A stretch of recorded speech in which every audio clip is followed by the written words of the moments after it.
Transmission from future Shane here. Hey guys, this was my reaction to Kesha's Joyride on the day of her release, on July 4th, Kesha Independence Day. As we all know, I filmed a video celebrating Kesha's Independence Day in which she released the song Joyride, and the whole day I dressed up like Kesha and talked about her the whole time. The link to that video is going to be up, so check that out as well. But this is just my live reaction to hearing the song at 6:30 a.m. that day. Girl, I'm so tired. I don't understand how I'm awake. Anyways, I am going to be playing it.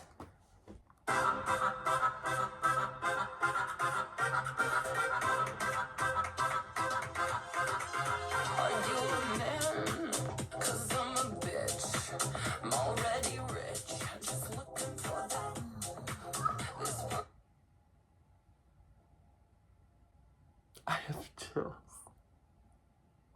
I literally think I'm gonna cry.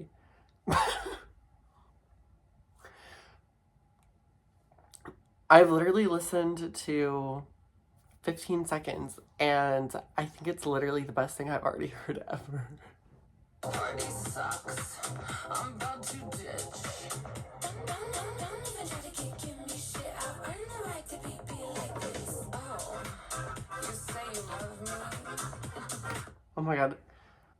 Okay, here's what I'm gonna say about the snippets that I've heard, because I've heard a lot of the snippets. I wasn't completely sure about the snippets that I heard, and I tried to not listen to them because I feel like snippets can really lead you astray. I mean, I listened to them because I wanted to, but I was trying to not listen to them a lot because I was really worried that it was going to steer me in a certain direction. I wanted to hear the song for what the song was. I don't know, I guess I'm not really a fan of snippets that much because I think they tend to mislead you.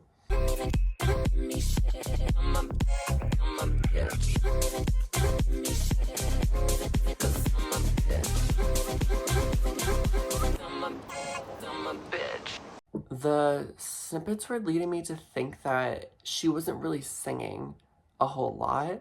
I don't know, I thought the beat was going to be giving more so I'm the Drama by Baby Rexha. And I love Baby Rexha, don't get me wrong. But for me, it was giving more techno rather than pop. It just wasn't what I was super into. I think that it was in a really weird direction, which I think is why it's currently not doing as well.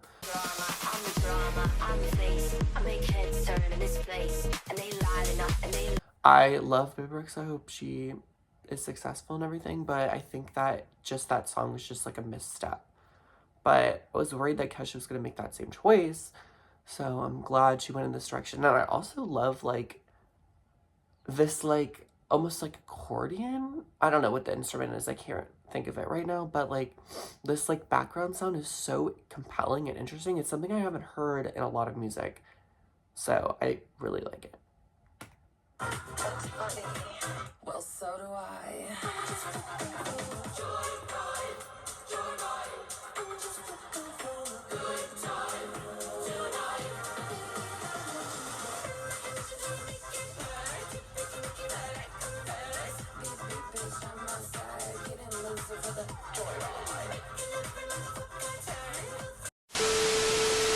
Okay, so I started to film a reaction and it literally stopped recording and then deleted the footage. I'm a minute through. I'm at the chorus.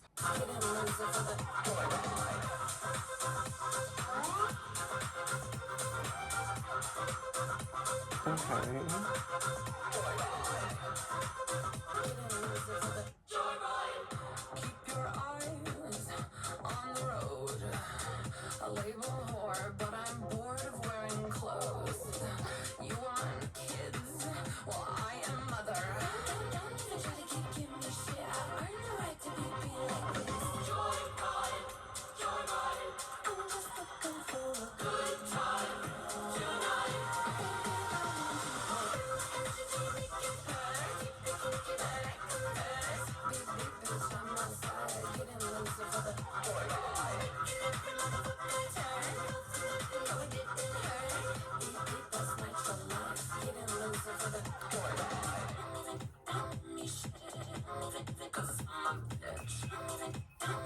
Okay, back to Future Shane because I guess that's all I fucking filmed.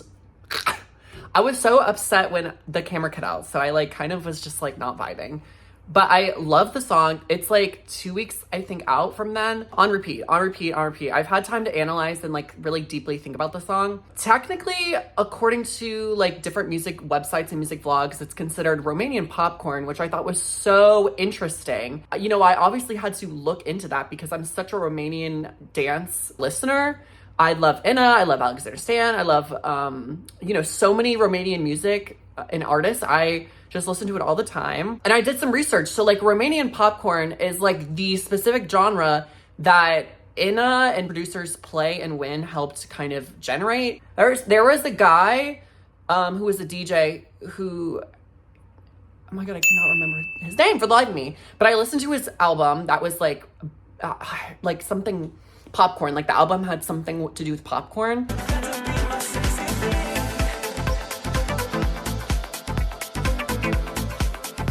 Because it was so massively successful in Romania, like they named the genre after him. And then Inna had her song Hot, which also was like super popular across Europe.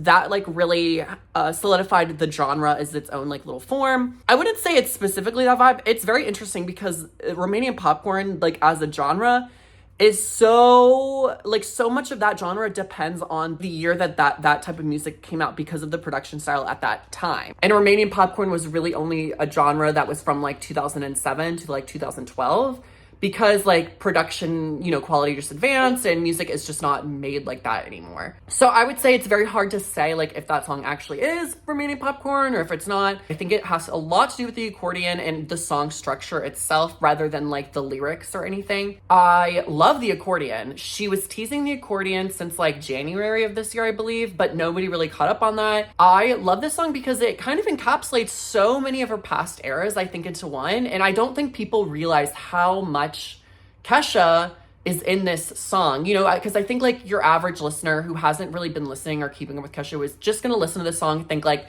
oh, Kesha's back to dance music. But it's a lot deeper than that if you really think about it. Like, I think the real Kesha stans are gonna be able to understand what I'm saying here, but it has, you know, the dance pop elements of her first album, Animal and Cannibal, as well as things that she's learned over the years and has implemented in her production style.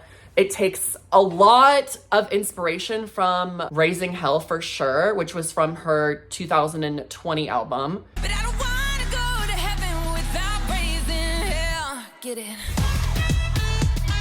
I think it has like the dance elements of that, but she used the feedback and the critique that she got on that album itself, because one of the major things that critics said about that album was that the production felt very outdated. It was very experimental in a weird way when it wasn't trying to be experimental. I don't believe it was trying to be pop, but it just didn't fit that narrative. Oh my God, hold the fuck on. My hand is fucking killing me.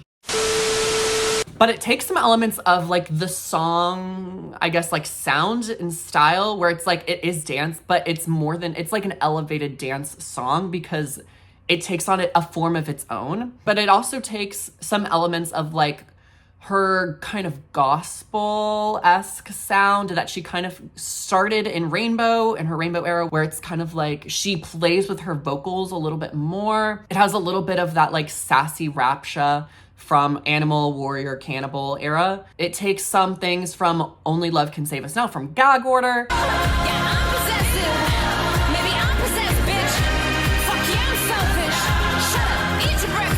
Just in structure, sound, lyrically, that kind of vibe. But the other interesting thing is that I was like, oh my God. You know, when I was listening to it, I couldn't quite piece it. It took me a few days to figure out what I was thinking.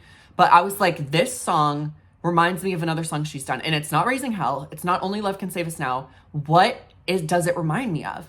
And it's such a deep cut that I don't think like literally anybody is gonna know what song I'm referring to. But it's Rich White Straight Men by her. What if rich white straight men didn't rule the world anymore? If you really listen to this song and you know that song, there's so many elements of that song that transfer over to this. It's because that song is just super not commercial. It's very alternative. Okay, maybe not alternative, it might be like experimental, but it may be like one of the most obscure, like random songs from Kesha that like nobody knows. It's so random. She just dropped it one day. It was a vibe. I like the song. It's so strange. It's so weird. It's very eerie. It's creepy. It's kind of off-putting.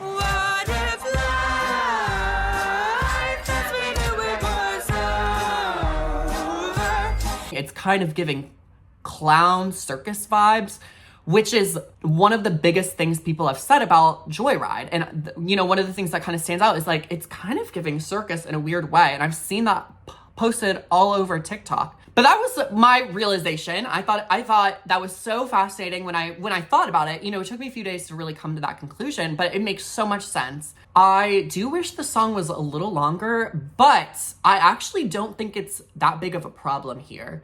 I hear a lot of discourse, you know, these days about how like some songs feel unfinished. There's just no bridge and there's no conclusion or final chorus or all that kind of stuff. And I totally get that, especially with certain artists, like my favorite Romanian artist, Inna, for example. You know, I kind of understand the hate that she gets for her like recent songs, because a lot of her recent songs are like around barely hit the 2-minute mark, and they don't have like a bridge or a final chorus or anything.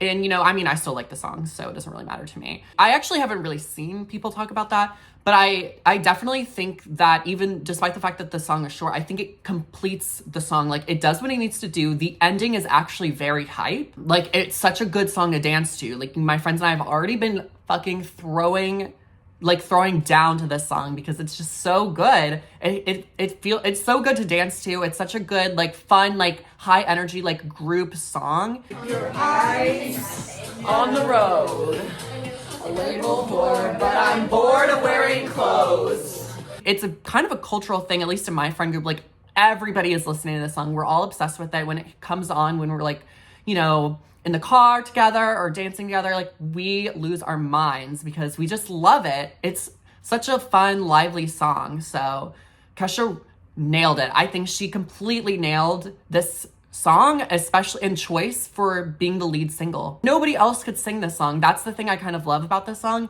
is that no other artist would be making this song. Only Kesha could make a song like this because of the like eerie or the like accordion, the clown kind of vibe that it gives. Like, it's so Kesha, you know? And I think that that's what she really nails here. Hope you all enjoyed my reaction to Kesha's Joyride. Please let me know what you guys think about it in the comments. Let me know what you think of Kesha. You know, are you a fan of this era? Don't forget to leave a like, subscribe, and check out my Discord channel because I just made a Discord server, which I'm really excited about. I will see you guys next Tuesday. Bye.